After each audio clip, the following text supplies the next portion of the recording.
George and Melisa Arroyo were like many who relied on credit cards to help with their living expenses. We had 56 credit cards. We used one to give to the other. The children needed clothes, the children needed food. We needed to pay for the electricity. We needed to pay for our rent. George and Melisa both worked as teachers in the school system. Stretching the money on their salaries was tough. The monthly payments on their credit cards became nearly impossible to pay. It would almost take us a year to even pay down a little bit. We paid forever. Within 4 years, their 56 credit cards had a combined debt load of $50,000. With no means to pay them off, they declared bankruptcy. It was hard for me as a man because I felt like I had failed.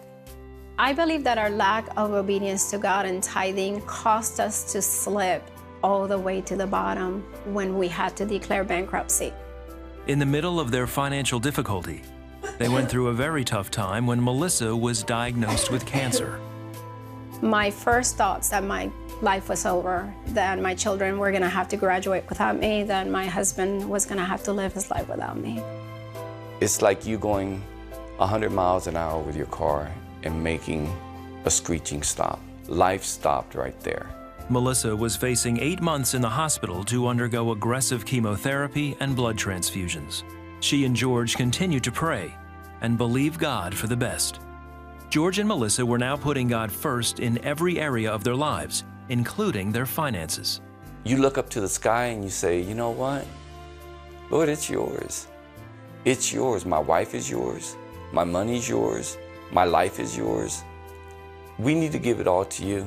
I always knew in the back of my mind, if I'm really walking with God and trusting Him, why am I not giving Him the full tithe that He asked me for?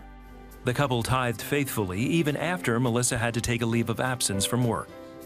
They believed God honored their obedience through unexpected gifts from others. There was sometimes money order in cash in the mail, in cards, and we didn't really know who had sent them. But we were blessed abundantly. Encouraged by what God was doing, they decided to do more and started giving to CBN. Then, a month after treatment ended, Melisa went back to the doctor and learned she was in complete remission and has been for 12 years. I could not help but thank Him every single moment of my life. In fact, I still do. I cannot believe that He saw me through such a hard time. George and Melisa have seen God's faithfulness to their obedience to be good stewards over their money. George even received his dream job as director of coaching at the football soccer club in Tampa.